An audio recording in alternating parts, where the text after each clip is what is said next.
Assalamualaikum warahmatullahi wabarakatuh. Perkenalkan, nama saya Muhammad Fairuz. Saya jurusan Ilmu Pemerintahan. Kali ini saya akan mempresentasikan video saya yang bertema negara maju dan negara berkembang untuk melengkapi tugas perbandingan pemerintahan.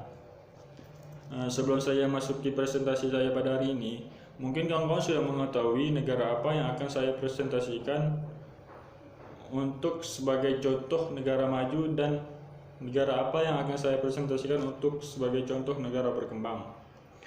Langsung saja, negara maju merupakan istilah khusus yang disematkan kepada negara yang menikmati standar hidup yang relatif tinggi di sektor teknologi serta memiliki ekonomi yang merata. Dari pernyataan tersebut dapat disimpulkan bahwa negara maju adalah suatu negara yang rakyatnya mempunyai kualitas hidup dan kesejahteraan tingkat tinggi. Ciri-ciri negara maju yaitu yang pertama, angka pengangguran rendah. Yang kedua, pendapatan per kapita tinggi. Yang ketiga, laju pertumbuhan hidup rendah. Yang keempat, kemajuan ilmu pengetahuan dan teknologi semakin cepat dan pesat. Yang kelima, industri dan jasa sebagai sektor utama perekonomian. Yang keenam adalah sistem pendidikan yang baik. Yang ketujuh adalah menghargai waktu dan kesetaraan gender dijunjung tinggi. Negara berkembang. Negara berkembang adalah istilah yang umum digunakan untuk menjelaskan suatu negara yang kesejahteraan materialnya tingkat rendah. Karena tidak ada definisi tetap negara berkembang yang diakui secara internasional, tingkat pembangunan pun biasa saja bervariasi di dalam negara berkembang tersebut. Ciri-ciri negara berkembang yaitu adalah yang pertama, pendapatan per kapita rendah. Yang kedua, import lebih besar daripada ekspor. Yang ketiga adalah jumlah pengangguran tinggi. Yang keempat, mengandalkan sektor primer. Yang kelima yaitu adalah tingkat korupsi tinggi. Yang keenam, laju pertumbuhan penduduk tinggi. Yang ketujuh yaitu tingkat pendidikan rendah. Dan yang kedelapan adalah penguasaan ilmu teknologi rendah. Di sini saya akan mengambil contoh negara Brunei Darussalam sebagai contoh negara maju. Brunei Darussalam atau yang lebih dikenal dengan Brunei adalah negara berdaulat di Asia Tenggara yang terletak di pantai utara Pulau Kalimantan. Negara ini memiliki wilayah seluas 5.765 km² yang menempati Pulau Borneo dengan garis pantai seluruhnya menyentuh Laut Tiongkok Selatan.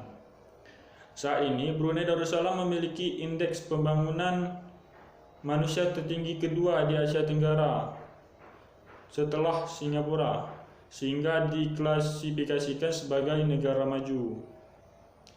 Menurut data moneter internasional, Brunei memiliki produk domestik bruto per kapita terbesar kelima di dunia dalam keseimbangan kemampuan berbelanja. Sementara itu, Forbes menempatkan Brunei sebagai negara terkaya kelima dari 182 negara karena memiliki ladang minyak bumi dan gas alam yang luas. Selain itu, Brunei juga terkenal dengan kemakmurannya dan ketegasannya dalam menjalani syariat-syariat Islam, baik itu dalam pemerintahan maupun dalam kehidupan bermasyarakatnya. Ini profil dari negara Brunei itu sendiri, yaitu adalah bentuk pemerintahannya monarki absolut. Ibu kotanya terletak di Bandar Seri Begawan. Kepala negaranya dipimpin oleh seorang sultan, yaitu Jenderal Sultan Haji Sir Hasanal Bolkiah Muizzaddin Wadaulah. Kepala pemerintahnya dipimpin oleh seorang sultan. Bentuk negara kesatuan. Negara Brunei dibagi ke dalam 4 distrik administratif yang dipimpin oleh pejabat yang bertanggung jawab ke Perdana Menteri. Sistem pemerintahan dari Brunei itu sendiri yaitu adalah presidensial. Pada dasarnya, sultan berperan dominan pada sistem pemerintahan Brunei. Konstitusi Brunei merupakan gabungan dari konsep pemerintahan Melayu Brunei dan Inggris atau Westminster. Di Brunei, Sultan adalah pilihan Allah dari bumi, sehingga Brunei mempromosikan nilai-nilai dan syariat Islam di segala aspek kehidupan kesultanannya.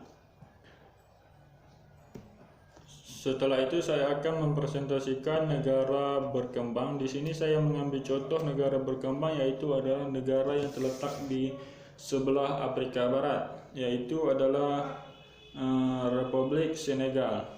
Republik Senegal adalah sebuah negara di sebelah selatan Sungai Senegal di Afrika Barat. Negeri ini berbatasan dengan Samudra Atlantik di sebelah barat, Mauritania di utara, Mali di timur, serta Guinea dan Guinea-Bissau di sebelah selatan.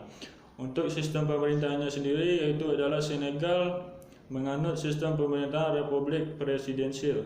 Tapi sistem pemerintahan Republik Presidensial di Senegal ini tidak sama seperti sistem Republik Presidensial pada umumnya. Karena sistem pemerintahan Republik Presidensial di Senegal itu kepala negaranya dipimpin oleh seorang presiden, sedangkan kepala pemerintahnya dipimpin oleh seorang perdana menteri yang dipilih langsung oleh seorang presiden. Untuk pemilihan presidennya, Senegal melalui jalur pemilihan langsung untuk masa jabatan sekitar 7 tahun. Untuk profil negara Senegal sendiri, yaitu adalah nama lokalnya Republiku do Senegal. Sedangkan sistem pemerintahan dari Senegal sendiri yaitu adalah Republik Presidensial.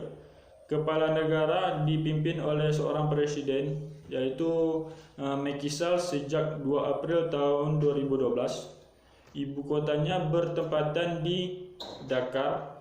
Luas wilayah sekitar 196.722 km². Jumlah penduduk Senegal yaitu adalah 15.020.945 jiwa, yaitu pada tahun 2018. Pertumbuhan penduduk yaitu adalah 2,36% pada tahun 2018. Angka kelahiran 32,9 bayi per 1000 penduduk pada tahun 2018. Bahasa resmi Senegal sendiri yaitu adalah bahasa Prancis, karena Senegal merupakan negara bekas jajahan dari Prancis dan dimerdekakan oleh Prancis. Yang menyebabkan negara Senegal merupakan negara berkembang yaitu adalah dari sektor ekonomi. Karena ekonomi Senegal sangat tergantung pada sektor pertambangan, konstruksi, pariwisata, perikanan, dan pertanian. Komoditas ekspor utama Senegal adalah penambangan fosfat, produksi pupuk, produk pertanian, dan perikanan komersial. Senegal juga bekerja pada proyek-proyek eksplorasi minyak. Hingga saat ini perekonomian Senegal masih tergantung pada bantuan donor, pengiriman uang, dan investasi asing.